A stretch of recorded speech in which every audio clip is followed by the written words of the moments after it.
The Hallmark Playhouse, which is heard during most of the year at this time on Thursdays, has nearly finished its summer vacation. So be with us when Hallmark Playhouse returns to CBS 3 weeks from tonight on September 7th. Now, from Hollywood, it's time for Edmund O'Brien as... Johnny Dollar. Mickey McQueen, Johnny. How are you? Oh, Mickey, I tried to phone you a couple of times. I never reached you. I'm out a lot these days, Johnny. Hey, I heard about your protection of Sergeant, Mickey. Nice going. Well, it isn't good. They're taking my beat away from me, putting me behind the desk. I've got to talk to a friend about it. Will you be home tonight? You really sound worried, Mickey. What is it? Oh, nothing yet, Johnny, but there'll be murder before it's finished. My mind's made up. I want to talk to you about it. Well, sure, Mickey. I'll be here anytime you want to come up.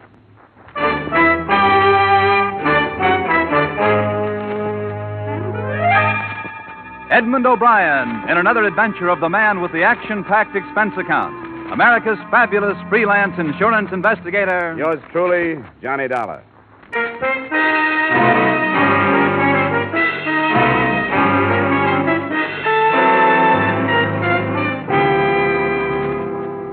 Expense account submitted by Special Investigator Johnny Dollar, to whom it may concern, Hartford Police Headquarters, Hartford, Connecticut. I don't expect you to honor this statement, but since the reports to my regular employers go in on these forms, the following is an accounting of my expenditures during my personal investigation of the Mickey McQueen matter.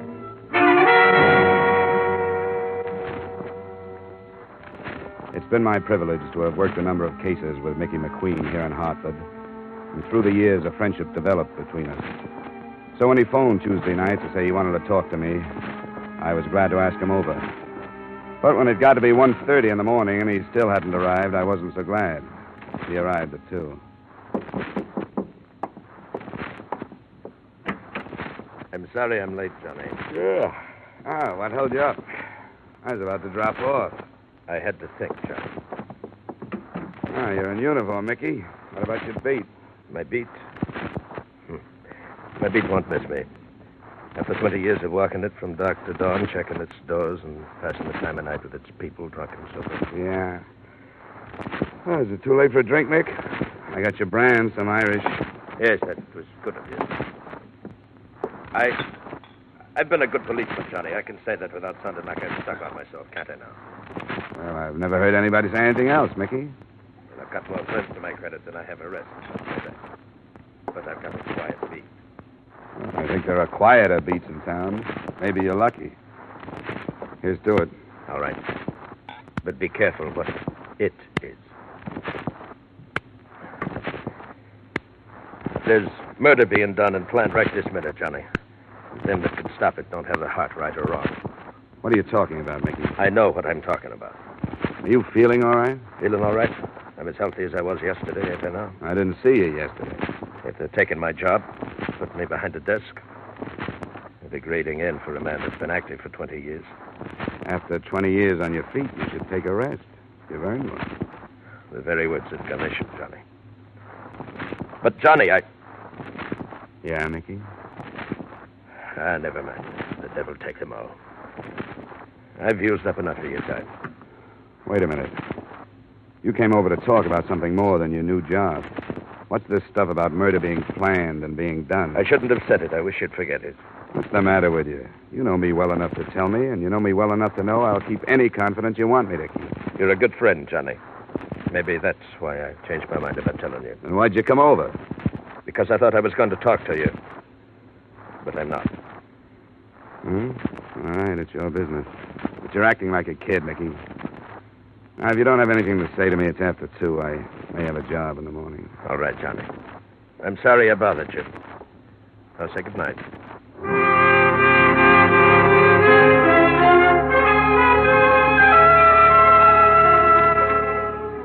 I didn't sleep very well for the rest of the night. In sort of a half-doze, parts of Mickey's conversation kept coming back to me. And the more sleep I lost over it, the more I wished I'd been less grumpy and more sympathetic. There wasn't a job for me the next day, and right after noon I decided to drop by his apartment and find out his mood when he was off duty.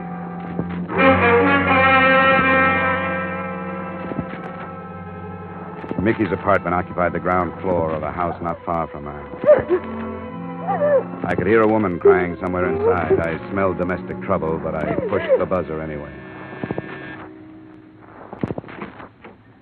Are you the... Yeah, I'm Johnny Dollar, friend of Mr. McQueen. Oh, yes.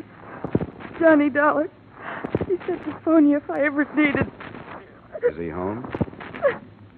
In there.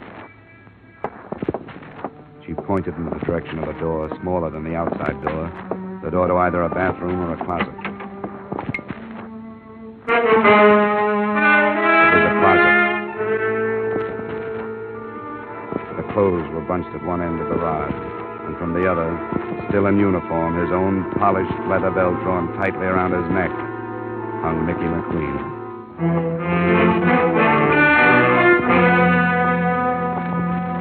I walked back into the lace-curtained living room. The girl who had let me in didn't go with the furnishings. She was young, attractive, and her shoulder-length white blonde hair might have been natural. She had stopped crying, and she acted as if she were waiting for me to start something. Well, what about it? You explain yourself, or do I get 3 guesses? Never mind that look. I only live here. Ah. Well, I didn't know Mickey had a daughter. Thanks for the compliment, but I'm his wife. I didn't know he had a wife, either. Maybe he was ashamed of me. My name's Thelma. I'm sorry, Thelma. You an old friend of Mickey's? Yeah, but he never told me about you. Just seen him lately? Last night. First he phoned me, then he came by to talk to me. What did he say? I'm not sure. He was pretty handy with double talk. Maybe I was supposed to understand it, but I didn't. What was it about? About his job, the change he was making. Something about murders being planned and done, and nobody doing anything to stop them. Then he didn't tell you What? that I was leaving him. He's never mentioned you. Why were you leaving him? Because it was all wrong. I never should have married him in the first place. Why did you? Because he was the kindest, most wonderful man who ever lived. Does that answer your question? Not quite. Is there more? Did you know his first wife? Yeah. Then I guess you know he took her death pretty hard. They'd been married 10 years. I met him after she died. He was lonely, and I was... Well, he was pretty wonderful to me. I thought I could help him. It wasn't because of him I was leaving. It was me. But I never thought he'd do this. I don't think he did. What do you mean? I think he was murdered. But why? When did you find him? I came home about a half an hour before you got here. Have you phoned the police? No, not yet. I didn't know what to do. Well, where had you been? I told you I was leaving him. I've been living in a hotel. Does it matter? Why'd you come back? To get some things I'd left. Why are you asking me these things? When it's murder, there's bound to be a lot of questions. I don't think it was. Everybody loved him. He didn't have an enemy in the world. Why would anybody want to kill a man like Mickey McQueen?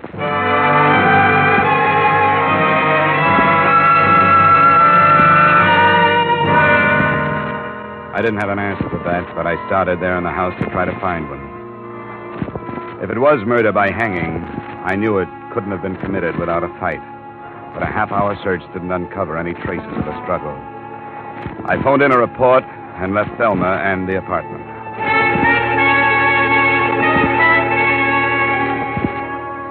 For the rest of the day, I tried to talk myself into leaving the matter in the hands of the police where it belonged, but I couldn't do it. That night, I started making the rounds of Mickey's beat. I talked to a corner magazine vendor who had sold him a dime mystery, a woman in a cigar store who had talked with him, and a cabbie who had borrowed $5 from him. None of them gave me anything helpful. My next stop was the Cedric Hotel, where I looked up the house detective, Ned Martin. Oh, Dollar, what are you doing in this end of town? Looking for work? How are you, Martin? Oh, I got a night off. I'm taking a postman's holiday. Did you hear about Mickey? His promotion? Yeah, he deserved it.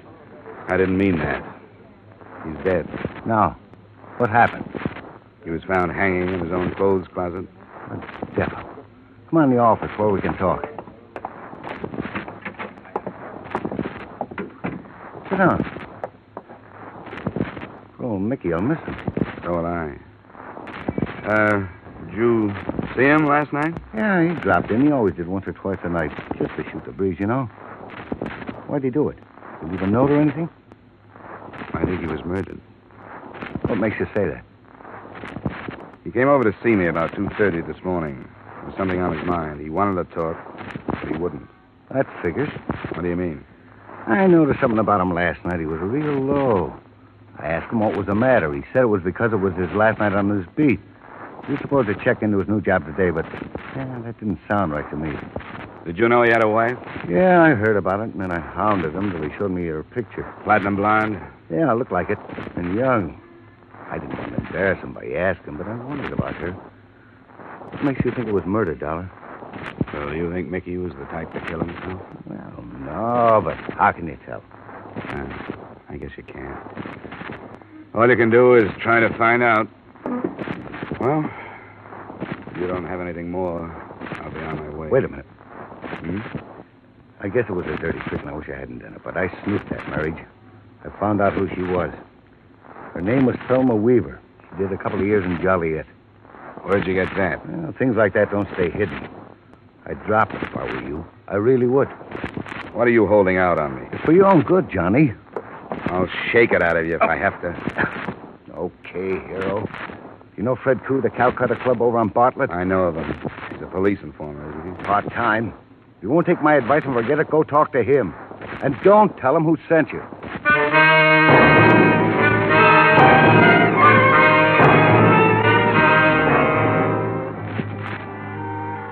Fred Koo, as the department knows, is half Oriental.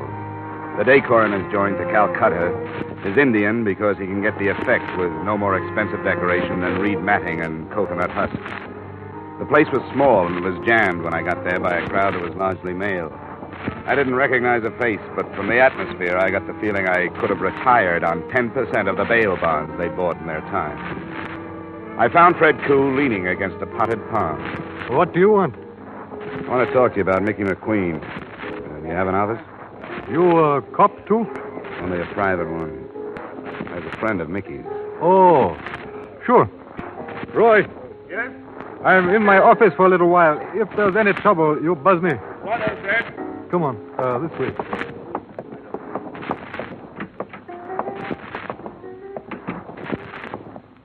Well, you got quite a crowd tonight, Fred. Oh, sure. Sometimes I get a lot of out-of-town trade. Did you see Mickey last night? No, I didn't. I get along fine with Mickey. He won't take any payoff, but he doesn't push me around. How is he? You know his wife? His wife? I didn't even know he was married. Her name was Thelma Weaver before Mickey married her. She did some time in Joliet. Oh? Well, why do you bother me with this? I got work to do. You knew Mickey was dead. No, I did not know that. I don't see how it would be enough, but it struck me that if somebody knew he was married to an ex-con, they might try to use the information. I suppose you're right. Yeah? Roy? Fred? I think you'd better come out. Important? Yes, I think so. Be right out. Pardon me, Dollar. A little trouble outside. You wait here. I'll come right back. I waited. And while I did, I took a quick look around the office for another way out in case I might need it. There wasn't any unless the steel door in one of the walls was it. But before I could try it, the other door opened. I wasn't expecting Fred Koo to return so quickly, and neither was I expecting who did come in. I didn't expect to find you here, Mr. Dollar. Likewise, Mrs. McQueen. I was looking for Mr. Koo. What for? I thought I might help. Mickey kept his notebook, you see, where he wrote down all the places he stopped when he made his rounds. This place was one of them. I thought if I could talk to this Mr. Koo. Do you know Fred Koo? No. Do you know anybody named Weaver? Thelma Weaver? All right, mister, that's enough. Reach. Don't be crazy. What good would that do? Stay where you are and don't try anything. I really mean it. She looked like she really meant it. It was a small revolver, Colt 25. I didn't know whether she'd come in meaning to use it on Fred Koo or me, but it didn't make much difference. At the moment, she had it pointed at my midsection.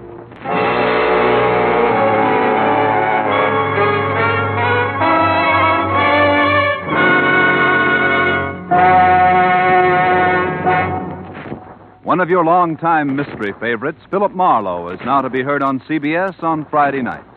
Philip Marlowe, Up for Parole, and Songs for Sale. That's the lineup of fine shows for Friday now on most of these same CBS stations. Hear them this Friday, hear them every Friday on CBS. The Adventures of Philip Marlowe, Up for Parole, and Songs for Sale. And now back to our star, Edmund O'Brien, in the second act of Yours Truly, Johnny Dollar.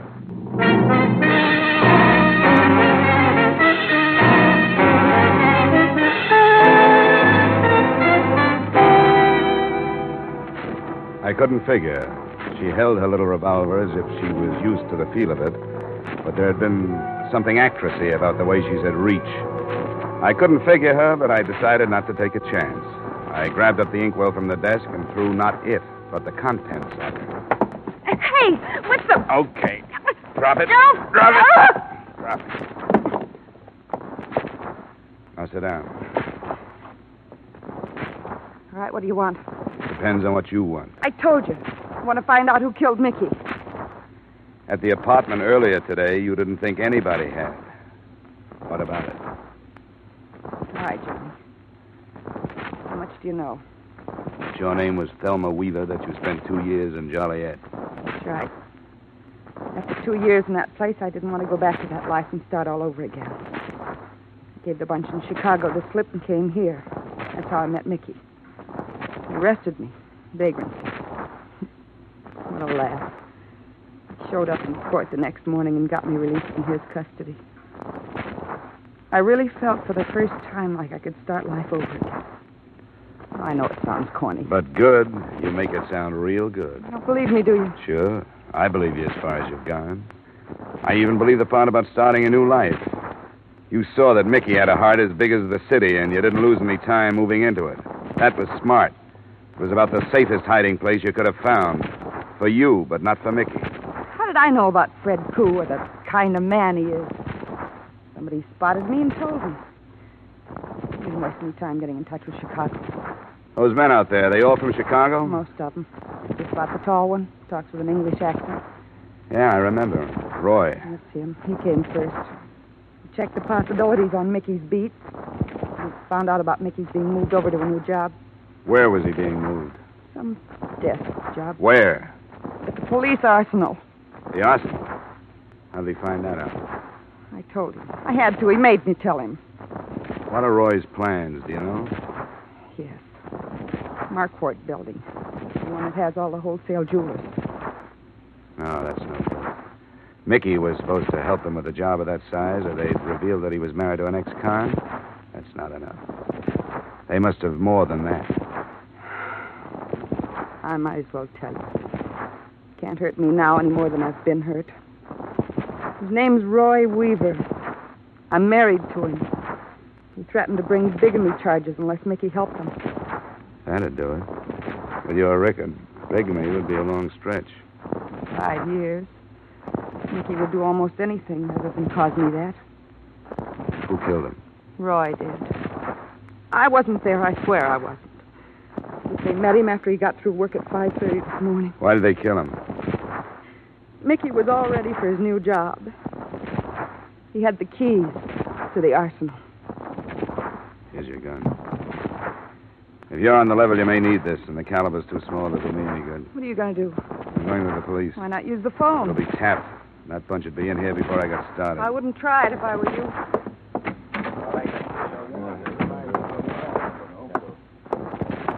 Where are you going, Dollar? I'm going home. I was waiting for Fred Koo, but I guess he decided not to bother. Fred had to leave. Did Mrs. Weaver entertain you with her sordid story? Yeah, it was very pleasant. She's a charming girl. And you were going home to think about it. Yeah, if you don't mind. Get out of my way. I'm afraid I do mind. I couldn't chance having Fred interrupt at the arsenal, could I? Carl? Yeah? Get out of my way. Hey, where are you going? Come on, get out of here. That's fine, Carl. Now, shall we go back to the office and wait? Bring them along, Carl. Pity you became involved in this, Dollar. I'd hoped there wouldn't have to be any more violence. You did stop him. Yes. Thanks for the buzz, darling. It was a pleasure. Look what the skunk did to my dress. Fred get started all right? He's well on his way. Should be back within the hour. Hey, Mr. Weaver, what do we do with this guy? Keep him out of the way. Put him in there. See that he stays quiet. Sure. Hey, you. Turn around.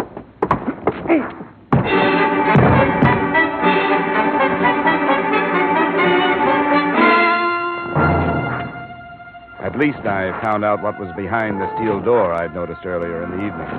When my eyes opened and I got accustomed to the light from a single dust-covered bulb, I realized that I was in a sort of wine cellar.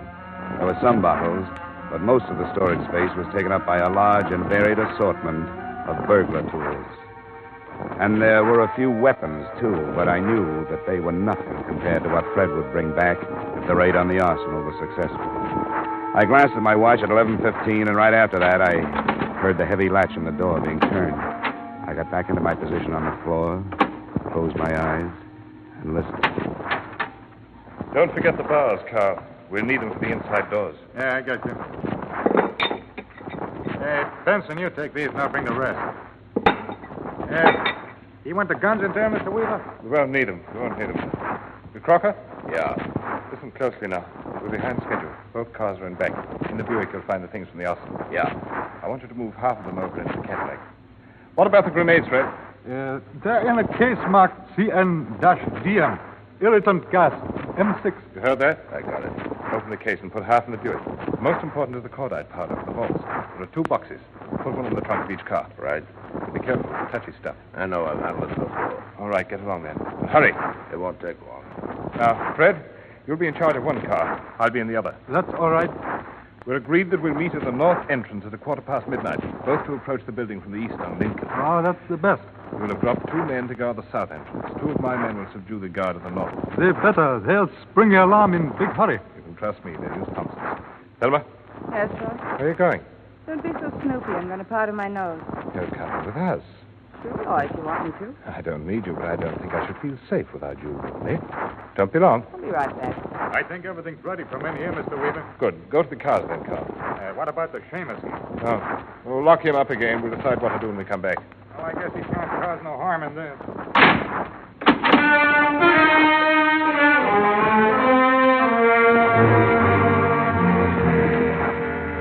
I tried to force the door using one of the bars they'd left behind, but no luck. Then I started poking the cement walls. I knew better than to expect to find any other exit, but with the biggest burglary in the history of Hartford underway, I had to do something.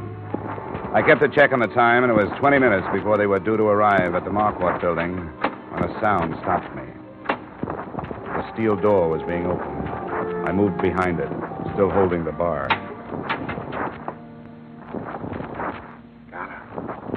Isn't it Martin? Are you there? Yeah, Martin, I'm here. How'd you know I was here? Some dame phone hotel. She told me you were here. What happened? Why should she call you? Oh, how should I know? I don't even know who it was.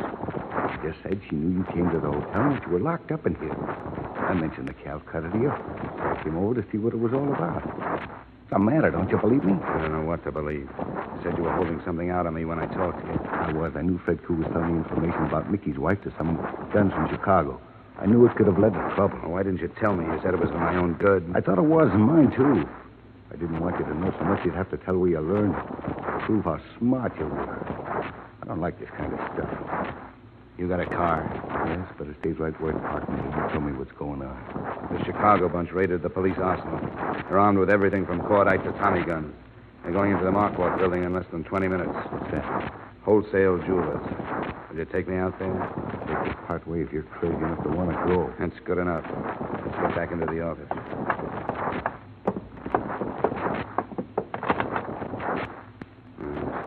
Who'd you want, the police? Yeah. We could stop on the way. It'll take us 15 minutes to get to the Marquardt building. If we run into a patrol car on the way, we'll stop it. If we don't, you can drop me and then phone in. Where's your car?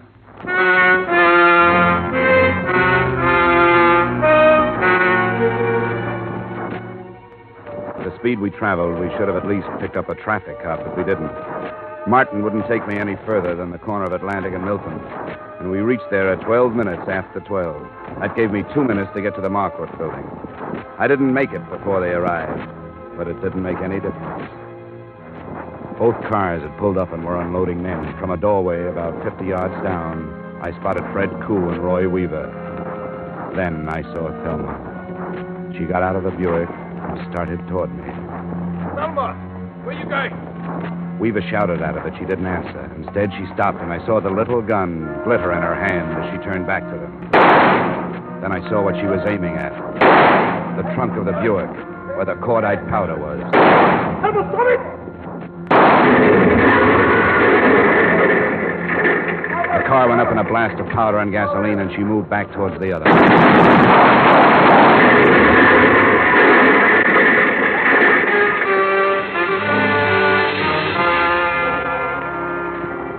Someone who had survived the first explosion opened fire on her. I saw her fall, but after she was down, she raised herself, and her last shot connected with the cordite from the second car. By the time I got to her, both cars were flaming wrecks. I picked her up and ran.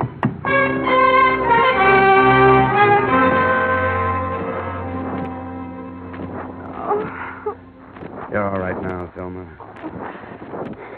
Who is it, Johnny? Yeah. Where are we? We're still near the Moffett building. We're going to get you to a hospital. I killed him. As far as I know, yeah. Oh, I did a terrible thing, didn't I, Johnny? Yeah, pretty good. I'm not sorry. You wanted to stop them, but I couldn't let you.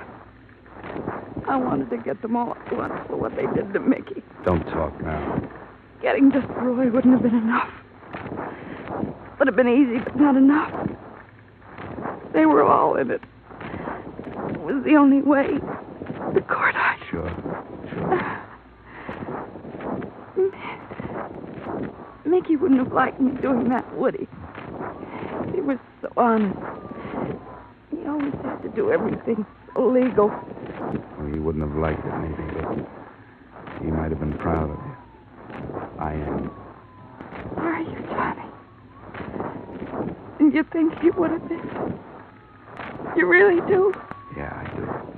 I really do. He was the best man that ever lived. Too bad I wasn't. Oh. Anyway, I took care of the bigamy. They can't send me back to Joliet.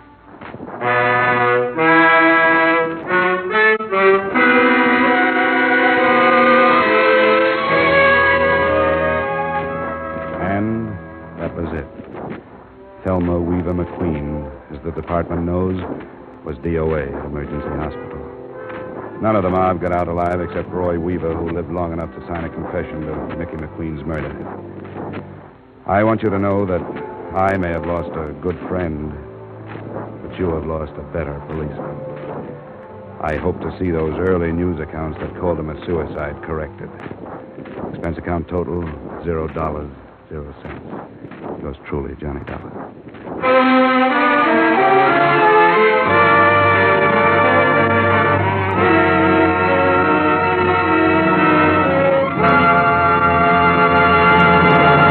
Yours truly, Johnny Dollar, stars Edmund O'Brien in the title role and is written by Gil Dowd with music composed and conducted by Leith Stevens.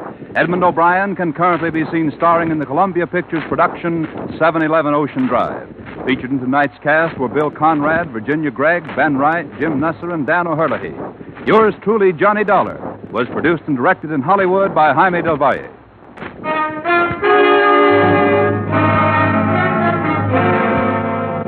Join us next week at this time when from Hollywood, Edmund O'Brien returns in another adventure of... Yours truly, Johnny Dollar.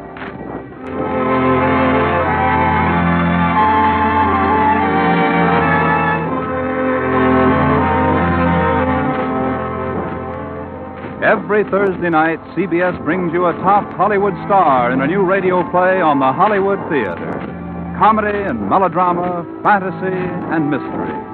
Stay tuned now for the Hollywood Theater, which follows over many of these same CBS stations. This is CBS, where Philip Marlowe takes the case every Friday night. The Columbia Broadcasting System.